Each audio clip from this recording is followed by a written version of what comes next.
మా father SBI బ్రాంచ్లో main బ్రాంచ్లో క్యాంటీన్ రన్ చేసేవాడు. బ్యాంకులో అందరికీ టీ ఇస్తూ ఉండేవాడు. మా డాడీ మా మదర్ డ్రీమ్ ఏంటంటే మేము కూడా నిన్ను సార్ అని పిలవాలి, బ్యాంకులో కూర్చోవాలి నువ్వు అని. వాళ్ళు 30 years నుంచి ఒక డ్రీమ్ పెట్టుకున్నారు.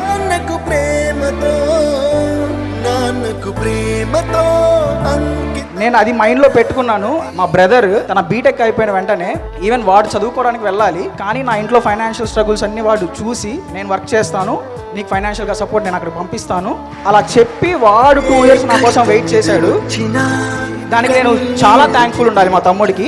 ఇంకా పెద్ద థ్యాంక్స్ ఎవరికంటే నేను శ్రీధర్ సిసికి చెప్పాలి. 2022 జాన్లో శ్రీధర్ సిసి జాయిన్ అయ్యాను. జాయిన్ అయిన వితిన్ 1 yearలో ఉన్న ప్రిలిమ్స్ అన్ని క్వాలిఫై అయ్యాను. ఉన్న మెయిన్స్లో ఐపీఎస్పీఓ మెయిన్స్ క్వాలిఫై అయ్యి ఇంటర్వ్యూకి వెళ్ళాను. జస్ట్ ఒక 1.5 మార్క్ 2 మార్క్స్తో మిస్ అయ్యాను. ఫెయిల్ అయిన ప్రతిసారి మా అమ్మకు ఫోన్ చేసి ఇలా ఒక మార్క్ 0.1తో పోయింది, 0.24తో పోయింది అని బాధపడుతుంటే మా మమ్మీ ఇచ్చే మోటివేషన్ నాకు వేరే లెవెల్ ఉండేది. ఒక నెగిటివ్ నేను పెట్టకుండా ఉంటే వచ్చే జాబులు చాలా ఉండుండేవి. మీరందరూ కూడా అది ఫోకస్ చేసి ఎగ్జామ్ మంచిగా రాయమని చెప్తున్నాను. అండ్ శ్రీధర్ సిసికి చాలా చాలా చాలా థ్యాంక్స్.